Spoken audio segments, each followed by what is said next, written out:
7 பட்டியலின சமூகத்தினர் இன்னைக்கு பதவி ஏற்றிருக்காங்க. முதல்ல உங்கள் கேள்வியில் ஒரு சிறு பிழை இருக்கிறது. பட்டியலினம் என்ற ஒரு இனம் இல்லை. ஒரு இனம் என்றால் அதற்கு மொழி வேண்டும். ஜாதிக்கு இங்கே மொழி கிடையாது. சமூக நீதி என்று பேசியவர்கள், பெரியாரின் பேரன்கள் என்று பீற்றிக் கொன்றவர், அனைவரையும் நாங்கள் சமமாகத்தான் நடத்துகிறோம், இதுதான் திராவிட மாடல் என்று திருட்டுத்தனமாக கூறிய கும்பல்கள் பதிலடியாக எவரும் செய்ய முடியாததை இன்றைக்கு எங்கள் தலைவர் அழகு பார்க்கிறார், அலங்கரித்துக் கொண்டிருக்கிறார் என்றால் 2.0 இப்போ எங்கே போனாங்கிற ஒரு கேள்வியை நான் வைக்க வருவேன். எல்லா இடத்துலையும் 20 ரூபாய் வாங்குறாங்க, 10 ரூபாய் வாங்குறாங்க அப்படின்னு சொல்லிட்டு சண்டை போடுற வீடியோஸ் எல்லாமே எல்லா இடத்துலையும் பரவிட்டு இருக்கு இல்லை சார்? அது திமுககாரர்களால் கிளப்பி விடப்படுகிற வதந்திகள். 10 ரூபா வாங்கக்கூடாதுன்னு உத்தரவு போட்டாச்சு, வாங்கக்கூடாது. எங்கள் முதல்வர் சொல்லுகிறாரே, நமது முதல்வர் பேசுகிறாரே, வாங்கக்கூடாதுன்னா வாங்கக்கூடாது. ஏன் இதுவரை அரசு கட்டிடங்களில் மதுபான கடைகள் இயங்கவில்லை? யார் லஞ்சம் வேணாலும் குற்றம் தான், விட மாட்டோம். கொஞ்சம் நஞ்சமாக நீங்கள் கொள்ளையடிச்சிருக்கீங்க. பத்திரப்பதிவுகளில் அடித்த கொள்ளைகள் ஒருத்தன் எழுதுறான், அந்த பழைய அமைச்சர் ஒருத்தர், மூர்த்தின்னு ஒருத்தர். என்ன எழுதுறா தெரியுமா? பத்திரப்பதிவில் கொள்ளை நடத்திய அந்த அமைச்சர், 2000 கோடிக்கு மேல் சொத்து வைத்திருக்கக்கூடிய அந்த அமைச்சர்.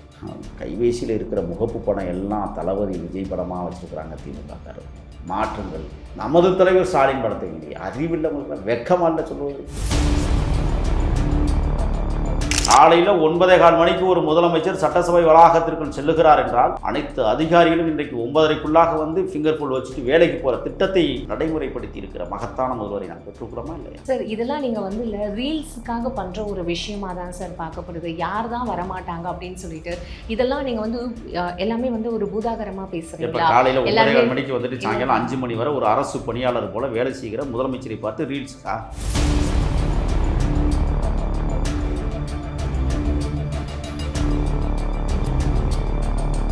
அனைவருக்கும் வணக்கம். இன்னைக்கு நம்மளோட தாவேகாவோட மாநில செய்தி தொடர்பாளர் முகில் அவர் தான் இணைஞ்சிருக்காரு. அவர்கிட்ட நிறைய விஷயங்கள் கிட்ட தெரிஞ்சுக்க போகிறோம். நிகழ்ச்சிக்கு போகலாம். சார் வணக்கம் சார். வணக்கம். எப்படி சார் இருக்கீங்க? நலமா, மகிழ்ச்சியா, சந்தோஷமா, அளவற்ற இன்பமாக இருக்கிறேன். எனக்கு அதோட ஃபீலிங்ஸ் புரியுது சார். நீங்கள் எவ்வளோ ஹாப்பியாக இருப்பீங்க அப்படின்றது புரியுது. அதுவும் இன்றைக்கி இந்த அமைச்சரவை எல்லாருமே ஏற்றுட்டாங்க. ரொம்ப நாள் வெயிட் பண்ணியிருந்த இந்த தருணம் அது 7 பட்டியலின சமூகத்தினருக்கு கொடுத்தது இன்னும் எவ்வளோ சந்தோஷமாக இருக்கும் அப்படின்றத எங்களுக்கு புரியுது. We can feel it. So நீங்கள் என்ன சொல்லணும்னு நினைக்கிறீங்க? அதுவும் 7 பட்டியலின சமூகத்தினர் இன்றைக்கி பதவி ஏற்றிருக்காங்க. பெண்களுக்கு நிறைய உரிமைகள் கொடுத்துருக்காங்க. ஸோ இதெல்லாம் ரொம்ப ஹாப்பியஸ்டான ஒரு மூமெண்ட்ன்றது புரியுது. முதல்ல உங்கள் கேள்வியில் ஒரு சிறு பிழை இருக்கிறது. பட்டியலினம் என்கிற ஒரு இனம் இல்லை. ஒரு இனம் என்றால் அதற்கு மொழி வேண்டும். ஜாதிக்கு இங்கே மொழி கிடையாது. ஆகையால் அது ஒரு சமூக கோட்பாடு. பிறப்புக்கும் எல்லா உயிருக்கும் என்கிற தத்துவ கோட்பாட்டோடு, என் முப்பாட்டன் வள்ளுவனுடைய வேட்கையோடு நாங்கள் அதை பிரித்து பார்க்கவில்லை. அவர்கள் இந்த சமூகம், அவர்கள் அந்த சமூகம் என்றெல்லாம் பிரித்து பார்க்காமல் அனைவரும் சமம் என்கிற அடிப்படையில் தான் அமைச்சர் பதவியை ஒதுக்கப்பட்டிருக்கிறது. உங்களுடைய பார்வையில் அப்படி தென்படுகிறது என்றால் அதற்கு தமிழக வெற்றி கழகம் பொறுப்பாகாது. காரணம், திறமை வாய்ந்தவர்களுக்கு மரியாதையும் மதிப்பும் கொடுக்க வேண்டிய இடத்தில் எங்கள் தலைவர் காத்திருக்கிறார். உழைத்தவர்களுக்கு உரிமையை கொடுக்க வேண்டும். பார்ப்பன் திட்ட காலத்திலிருந்து மக்களுக்காக பணியாற்றிய பண்பட்ட பொறுப்பாளர்கள் தான் இன்றைக்கு அமைச்சர்கள் ஆக்கப்பட்டிருக்கிறார். கிட்டத்தட்ட 17 பேர் விஜய் மக்கள் இயக்கத்திற்காக உழைத்தவர்கள் இன்றைக்கு அமைச்சராக்கப்பட்டிருக்கிறார்கள். அதில் சாதி மதம் அதெல்லாம் பார்க்கல, உழைத்தவர்களுக்கு உரிமை. ஆகையால் இது எனக்கு ஒன்றும் பெருசாக தெரியலை. ஆனால் இன்னொன்று இதுக்குள் மறைந்து கிடக்கிறது. சமூக நீதி என்று பேசியவர்கள், பெரியாரின் பேரன்கள் என்று பீற்றிக் கொன்றவர்கள், அனைவரையும் நாங்கள் சமமாகத்தான் நடத்துகிறோம், இதுதான் திராவிட மாடல் என்று திருட்டுத்தனமாக கூறிய கும்பல்களுக்கு பதிலடியாக எவரும் செய்ய முடியாததை இன்றைக்கு எங்கள் தலைவர் அன்றாடங்காட்சி மக்களின் அறிவாற்றலை புரிந்து கொண்டு, அவர்கள் செய்த அர்ப்பணிப்பை தெரிந்து கொண்டு இன்றைக்கு அவர்களுக்கு அமைச்சர் பதவி கொடுத்து அழகு பார்க்கிறார், அலங்கரித்து கொண்டிருக்கிறார் என்றால் 2.0 இப்போ எங்கே போனாங்கிற ஒரு கேள்வியை நான் வைக்க விரும்புகிறேன். அவர்கள் செய்யாததை உண்மையாகவே செய்த இயக்கம், உண்மையாகவே செய்த தலைவன் எங்கள் தலைவனும் தமிழக வெற்றி கழகம் என்றால் சிறப்புக்குரியது. ஆக கண்ணுக்கு எட்டிய தூரம் இப்போ எதிரிகளே இல்லை என்கிற இடத்தில் தமிழக வெற்றி கழகம் தலை தோங்கி கிடக்கிறது. ஆருடன் சொல்லக்கூடாது. இப்போ நான் சொன்னால் நடந்துருது, அப்புறம் நீங்கள் வருத்தப்படுவீங்க. சொல்லுங்கள். நான் புரிஞ்சுக்கிறேன் சார். ஏன்னா இதுக்கு முன்னாடி இந்த பேட்டிகள்ல நீங்க எனக்கு சொல்லியிருக்கீங்க. அப்பலாம் சார் எப்படி சார் நீங்க சொல்றீங்க? இப்ப தான் நான் புதுசா கட்சி ஆரம்பிச்சிருக்கேன். நானே கேள்வி கேட்டிருக்கேன். I agree do it.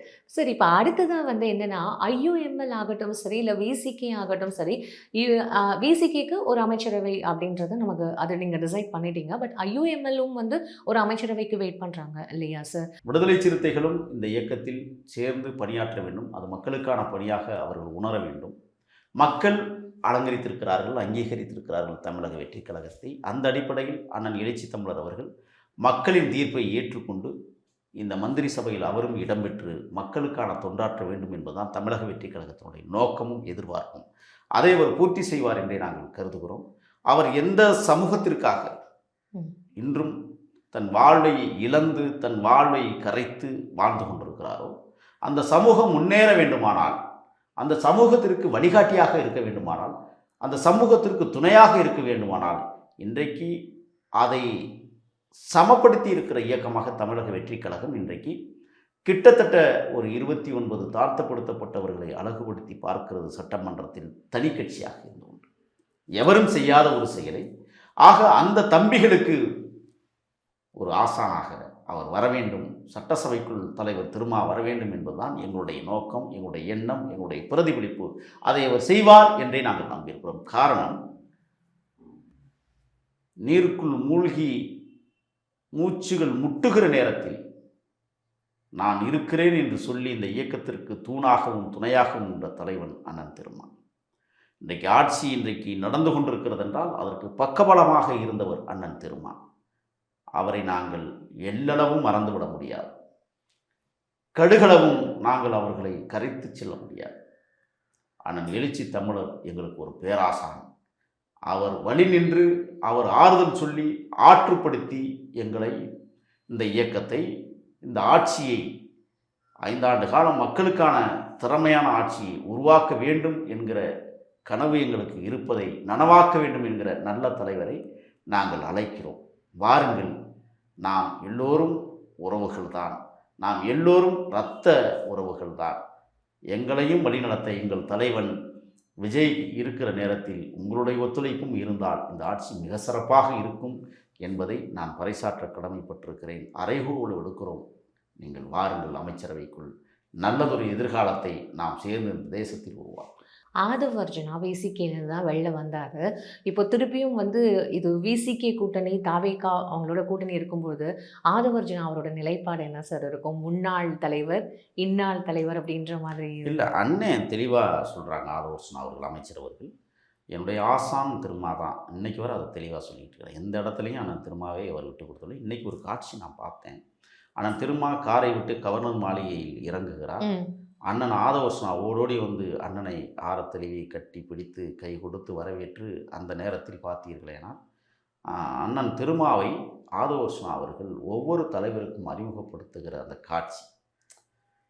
நமது கட்சியில் தமக்கு கீழே பணியாற்றிய ஒரு துணை பொதுச் செயலாளர் இன்றைக்கு அமைச்சர், தமது கட்சியில் தொண்டர்களை அரவணைத்து சென்ற ஒரு துணை பொதுச் செயலாளர் இன்றைக்கு கட்சியினுடைய தேர்தல் பிரிவு மேலாண்மை பொதுச் செயலாளர் அண்ணன் செங்கோட்டையனை அறிமுகப்படுத்துகிற போது 2 தலைவர்களுடைய முகத்தில் மகிழ்ச்சி வெள்ளம்.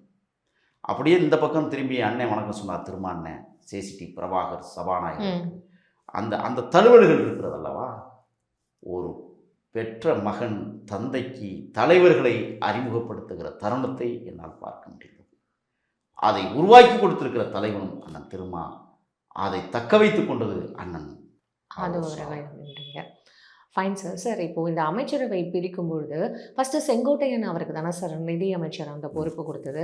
இப்போ மரியா வில்சனுக்கு நீங்கள் அதை மாற்றினதுனால எதுக்கு இப்போ இவர்கிட்டேருந்து அதை மரியா வில்சனுக்கு கொடுத்தீங்க அப்படின்னு சொல்லிட்டு ஒரு நடவடிக்கைகளில் முதல்ல நீங்கள் தெரிஞ்சுக்கணும். சில விடயங்களை மறைமுகமாக வைத்து பேசுவார். நிதித்துறையை தற்பொழுது நீங்கள் பார்த்து கொள்ளுங்கள். புதிய அமைச்சரவை பட்டியல் வருகிற போது நாம் இவருக்கு தான் கொடுக்க போகிறோம் என்பதை அண்ணன் செங்கோட்டையனிடம் சொல்லியிருப்பார்கள். அந்த அடிப்படையில் தான் அவர்களுக்கு அந்த பதவி கொடுக்கப்பட்டிருக்கிறது. ஆக செங்கோட்டையன் இன்றைக்கு வயது முதிர்ந்த மூத்த தலைவர். சட்டசபை வளாகத்தை, தமிழக வெற்றிக் கழகத்தை வழிநடத்தி செல்லக்கூடிய வகையில் அவருக்கு திறம்பட பணியாற்றி கொண்டிருக்கிறார். அவருக்கு நிறைய வேலைகளும் பொறுப்புகளும் கட்சி கொடுத்திருக்கிறது. அமைப்புச் செயலாளர் பதவி மட்டுமல்ல, மேற்கு மண்டலத்தினுடைய தளபதியும் அவர்தான். ஆக அமைச்சர் எல்லா வேலைகளையும் ஒரு மனிதனிடம், ஒரு ஒரு வயது கூடுதலாக இருக்கக்கூடிய ஒரு தலைவரிடம் கொடுத்தால் கவனக்குறைவு ஏற்பட்டால் அது சிக்கலாகிவிடும் என்பதற்காகத்தான் எந்த துறையை யாரிடம் கொடுத்தால் சரியாக இருக்கும் என்பதை தலைவர் தீர்மானித்து தற்காலிகமாக கொடுக்கப்பட்டிருக்கிற பதவியை நிரந்தரமாக இன்றைக்கி மரியவர்சனுக்கு கொடுத்துருக்கிறார். அதில் ஒன்றும் பெரிய இது இல்லை. இல்லை சார், இப்போது இந்த ஹெச்ஆர்சி வந்து ரமேஷ் அப்படின்றவருக்கு கொடுத்துருக்காருங்க. அவர் வந்து ஆல்ரெடி பிராமினாக இருக்கார். இப்போ அது கொடுக்கறதுனால இதில் வந்து ஒரு குழப்பங்கள் வரும் பீயிங். ஏன்னா பிராமினுக்கு இது வரைக்கும் யாருமே இந்த அமைச்சர் இது கொடுத்ததில்லை. தாவேக்கா தான் ஃபஸ்ட்டு வந்து 2 பிராமின்ஸ் கொடுத்துருக்கீங்க. அதான் ரெண்டு பிராமின்ஸ் அவங்களுக்கு கொடுக்கும்போது, அதுவும் முக்கியமாக இந்த ஹெச்ஆர்சி அதை பற்றி கொடுக்கும்போது இன்னும் நிறைய சிக்கல்கள் எழறதுக்கான சான்சஸ் இருக்காதா சார்? அது நீங்கள் கேட்குறது சரியான கேள்வி. அவர்களையும் நாங்கள், குறிப்பாக என்னுடைய தம்பி தான் ரமேஷ். தம்பி ரமேஷுக்கு வந்து இன்றைக்கி பதவி கொடுக்கப்பட்டிருக்கிறது நான் பயங்கர சந்தோஷத்தில் உட்காந்துட்ருக்கிறேன். ஏன்னா நான் கைகோர்த்து களமாடிய தம்பி அமைச்சர், நான் அழகு பார்க்கிற தம்பி அமைச்சர் அப்படிங்கும்போது நான் பிரமிப்பாக இருக்கேன். ஏதோ நானே அமைச்சரானதை போல் நான் உணர்கிறேன். தம்பிக்கு வந்து ஆர்எஸ்எஸ்ஸிடமிருந்து மிகப்பெரிய சவால்கள் காத்திருக்கிறது. ஆனால் அதை என் தம்பி தவிடுபடியாக்கி விடுவான் என்பது எனக்கு அசைக்க முடியாத நம்பிக்கை. ஏன்னா அவன் எளிமையானவன், கஷ்டப்பட்ட குடும்பத்திலேருந்து பிறந்தவன் தான். அவன் ஒரு பொறியாளன், ஆனால் தலைவர் மீது தாகாத தனியம் கொண்டவன். 21ஆம் தேதி இறுதிக்கட்ட பிரச்சார நாள் என்றே நான் நினைக்கிறேன். ஸ்ரீரங்கம் தொகுதியில் நான் பிரச்சாரத்துக்கு போகிறேன், தம்பி அழைச்சிருந்ததின் பேரில். திருவரங்கம் திருத்தலத்திற்கு பின்புறமாக நான் பிரச்சாரத்தில் ஈடுபட்டு வருகிறேன். அப்போ நான் உள்வாங்கியில் பேசிக்கொண்டே வருகிறேன். அப்போ நான் சொல்லுகிறேன், என்ன பார்த்து சொல்கிறேன்னா, மருந்து கடையில் பணியாற்றக்கூடிய மாமனிதர்களுக்கு மறக்காமல் விசில் சின்னத்திற்கு வாக்களிப்பீர்கள் என்கிற நம்பிக்கையோடு தம்பி ரமேஷ் அவர்கள் உங்களிடத்தில் வாக்குகள் கேட்டு வந்து கொண்டிருக்கிறான்னு நான் பேசிக்கிட்டே போனேன். அப்படி பேச போகும்போது ஒரு இடத்துல கூழ், கேப்பக்கூழ், இது ரெண்டும் ஒரு அம்மா வியாபாரம் பண்ணிக்கிட்டு இருந்தாங்க. அம்மா கூழ் விற்கிறம்மா, நேரம் போதவில்லை, நாங்கள் நிறைய இடத்துக்கு போக வேண்டியது இருக்குது, மறக்காமல் விசில் சின்னத்துக்கு ஓட்டு போட்டுருங்க. உங்கள்கிட்ட வந்து கூழ் குடிக்கணும்னு ஆசை தான், ஆனால் நேரம் இல்லை என்று நான் கடந்து பேசி கொண்டிருக்கிற போது தம்பி ரமேஷ் சொன்னாங்க, நிப்பாட்டுங்க வண்டியை, எல்லோரும் போய் கூழ குடிப்போம் காலை சாப்பாட்டுக்கு. அனைவரும் இறங்கி அந்த கூழ் கடையில் போய் கூழ் குடிச்சது. அது இன்ஸ்டாகிராம்லாம் மிக பெரிய லெவலில் பேசப்பட்டவங்க. அதாவது அந்த அன்பின் பாசம். தம்பி குடித்த மிச்சம் இருக்கிறத நான் குடித்தேன், நான் குடிச்சிட்டு மிச்சம் இருக்கிறத தம்பி லயோலாமணி குடித்தோம், தம்பி லயோலாமணி குடித்ததை நான் குடித்தேன். மாறி மாறி ஒரு பாச உணர்வை பகிர்ந்து கொண்ட அந்த தருணம் இன்றும் என் கண் முன்னால் நிலநாடி கொண்டிருக்கிற தம்பி. நிறைய பேரை பார்த்துருக்கோம், பார்ப்பனர்கள் சமூகத்தில் வந்து அடுத்த சமூகத்தையே தொடுவதற்கு யோசிக்கிற நேரத்தில் நாங்களாம் என்ன சமூகம்னே தெரியாத தம்பி ரமேஷ் நாங்கள் குடித்த கூளை அவர் வாங்கி குடிக்கிறார் என்றார், அவர் குடித்த கூளை நாங்கள் வாங்கி குடிக்கிறோம் என்றால் இதுதான் தமிழக வெற்றி கழகத்தினுடைய பிறப்புக்கும் எல்லா உயிருக்கும் என்கிற தத்துவம், சமூக நீதி. அப்போ தம்பி வந்து ஒரு கட்டத்தில் ஒரு இடத்துல கண்கலங்கி அழுதுட்டான். அவருக்கு ஏதோ ஒரு பிரச்சனை பொருளாதார ரீதியாக. என்னோட கிட்டத்தட்ட தம்பி 25-20 வருஷத்துக்கு பின்னாடி பிறந்தவர். தம்பி அழுகும்போது சகோதரர் இளையவர் லயோலாமணி, என்னடா ஏன்டா அழுதுட்டுருக்க, என்னடா பிரச்சனை, விட்றா, நாம தான்டா ஜெயிக்கணும், எல்லாம் கரைஞ்சி போகும்டா, கவலைப்படாதா. ஏனென்றால் நான் செய்திகளில் தான் படித்தேன், வீட்டை அடமானம் வைத்து களத்திற்கு சென்ற தம்பி ரமேஷ் மீட்டு விடுவார், உங்களை நம்பிக்கை இருக்கு. கொள்ளையடித்தில்லை, மாதம் இன்றைக்கி அவருக்கு 1,50,000 சம்பளம் வரும். அந்த தம்பி வெற்றி பெற்று இன்றைக்கி இந்து சமய அறநிலையத்துறை, நான் தம்பிக்கு பணிவான வேண்டுகோளாய் ஒரு அண்ணன் சொல்லுகிறேன், இந்து சமயம் என்பதை பெயர் மாற்றுங்கள், தமிழ் சமயம் என்று பெயர் சூட்டுங்கள். ஏனென்றால் இங்கே தமிழர்கள் நடுகள் திட்ட வழிபாட்டு உரிமையை கொண்டாடக்கூடியவர்கள், இங்கே காளியாத்தாவையும் கருப்பரையும் அழகு பார்க்கக்கூடிய சமூகம், இங்கே முருகரையும் வள்ளியையும் போதிக்கிற கூட்டம். இது சமூக நீதி பேசிய முருகர் காலத்திலிருந்து பேசிய மண். ஆகையால் தமிழ் சமய அறநிலைத்துறை என்று தம்பி பெயர் மாற்றுவதற்கு தலைவனிடத்திலே நீங்கள் பேச வேண்டும். இதுதான் நான் வலையத்துறை தளத்தின் வாயிலாக நான் கேட்கிற கோரிக்கை. நிறைய அமைச்சர்களுக்கு வந்து அவங்களோட படிப்பு இல்லை இப்போ இந்த டிகிரி சர்டிஃபிகேட்டு இதெல்லாம் வந்து போலியாக இருக்குது அப்படின்றது இப்போ சமூக வலைதளத்தில் சொல்லப்படுற ஒரு விஷயமா இருக்கே சார். அதை பற்றி நீங்கள் என்ன சொல்லுங்கள்? கருணாநிதி 8வது வருஷம் முதலமைச்சர் ஆகலாம், அதை ஏற்றுக்கொள்ளுகிற இந்த உலகம். பிஏ படித்த முன்னாள் முதல்வர் தளபதி மு.க. ஸ்டாலின் அவர்கள் முதல்வர் ஆகலாம். என் தலைவன் விஜய் அவர்கள் டிஸ்கண்டினியூட்டி டிகிரியில் அவர் கூட அவர் 12ஆம் வகுப்பு தான் படித்தேன் என்று சொல்லுகிற உண்மைத்தன்மையை உலகத்திற்கு உணர்த்தியிருக்கிறார். என் தலைவனை பற்றி கேளுங்கள். விழாவாரியாக 1000 கணக்கான மணி நேரம் நான் பேசுவேன். அள்ளிச்சில்கள் எல்லாம் இன்றைக்கு அலறுகிறது, கதறுகிறார்கள்.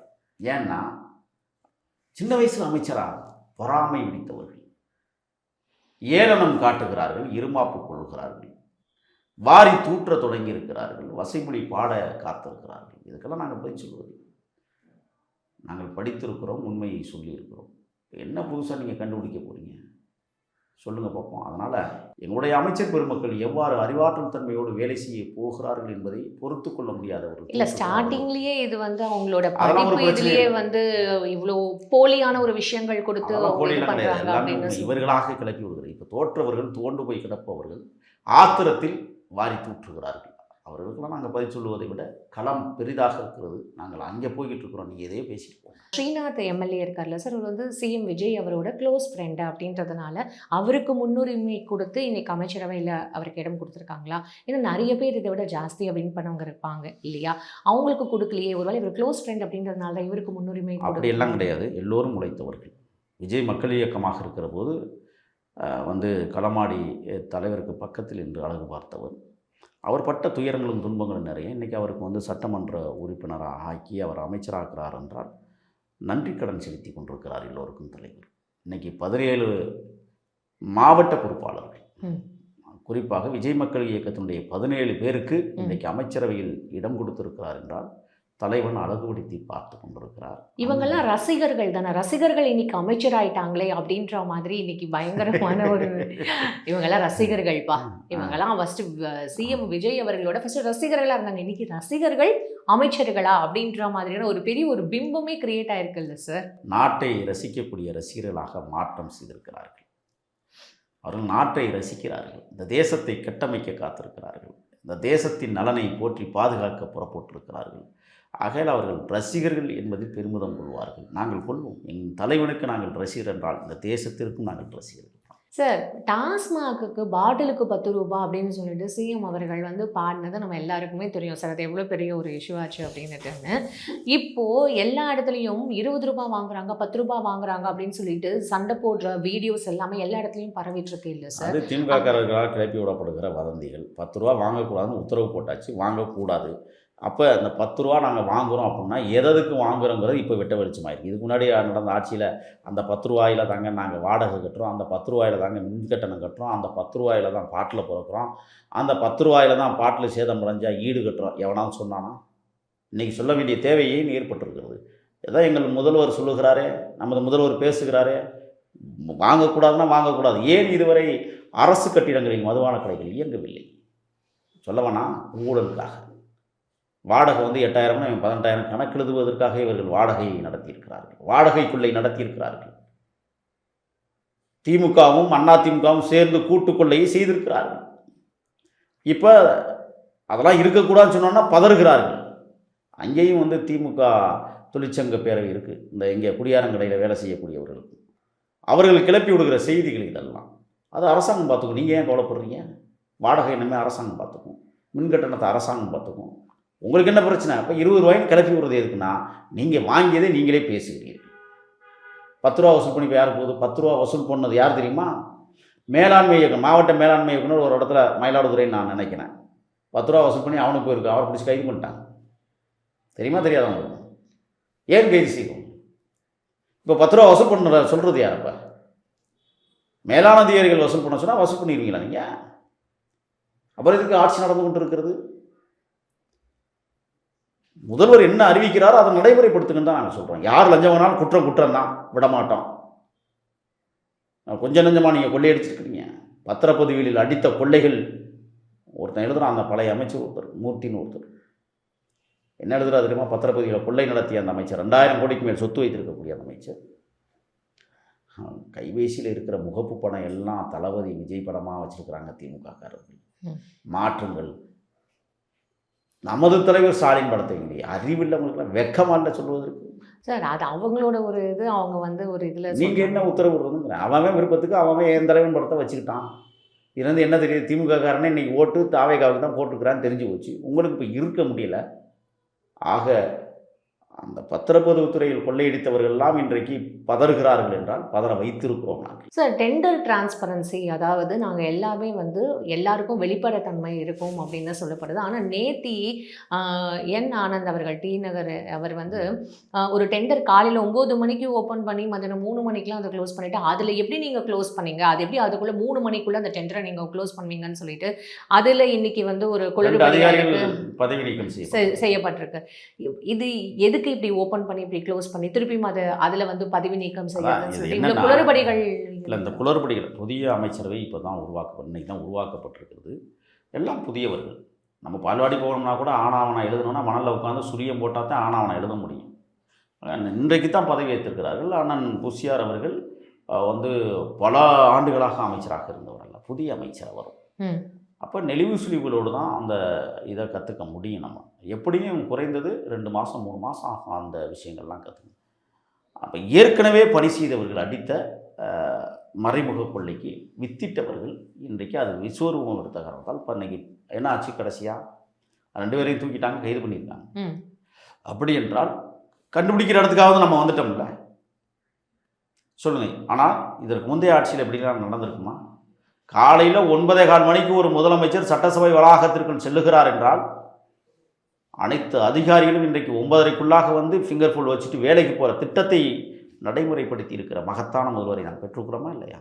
சார் இதெல்லாம் நீங்கள் வந்து இல்லை ரீல்ஸுக்காக பண்ணுற ஒரு விஷயமாக தான் சார் பார்க்கப்படுது. யார் தான் வரமாட்டாங்க அப்படின்னு சொல்லிட்டு இதெல்லாம் நீங்கள் வந்து எல்லாமே வந்து ஒரு பூதாகரமாக பேசுகிறீங்களா? காலையில் 9:15 மணிக்கு வந்துட்டு சாயங்காலம் 5 மணி வரை ஒரு அரசு பணியாளர் போல வேலை செய்கிற முதலமைச்சரை பார்த்து ரீல்ஸுக்கா? நான் என்ன கேட்குறேன்? இல்லை சார், அவரே டிஃபன் பாக்ஸ் எடுத்துகிட்டு வராரு, அவரே சாப்பிட்றாரு, அப்புறம் வந்து சீட்டில் வந்து உட்கார்றாரு, டவலை எடுக்கிறாரு அப்படின்னு சொல்லிட்டு எல்லாமே இங்கே வந்து ஒரு ரீல்ஸ் மோகமாக பார்க்கப்படுது அப்படின்னு ஒரு கேள்வி இங்கே எழுப்பப்படுது. எங்கள் தலைவர் ரீல்ஸ் மோகம் பண்ணி நம்ம என்ன செய்ய போகிறாரு அப்படி ஒரு கேள்வி இருக்குல்ல. முகம் தெரியாதவர் ரீல்ஸ் முகம் போடுவாங்க, முகத்தை காட்டணும், தான் பண்ணுற சேட்டையெல்லாம் காட்டணும். ஒரு அற்புத தலைவன், தமிழ்நாட்டினுடைய முதலமைச்சர், அவருக்கு ஏன் ரீல்ஸ் முகம்? அவர் முகம் யாருக்கும் தெரியாதா? உலகமே வியந்து பார்த்து கொண்டிருக்கிறது. சொல்லுங்க பார்ப்போம். இதெல்லாம் வந்து இந்த தற்குறிகள் பேசுகிற பேச்சுக்கள். இப்போ யார் தற்குறின்னு தெரியுதுங்களா? தெரிஞ்சிச்சா, புரிஞ்சிருச்சா உங்களுக்கு? தேர்தலுக்கு முந்தைய தற்குறிகள் யாரை சொன்னீங்க நீங்கள்? இன்னும் அணில் குஞ்சுகள். நாட்டை ஆண்டு கொண்டிருக்கிறோம் பரதேசியர்.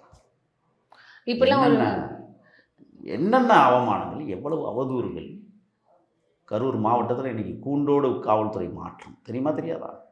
ஏன் அத்தனை ஆட்டம் போட்டணும்?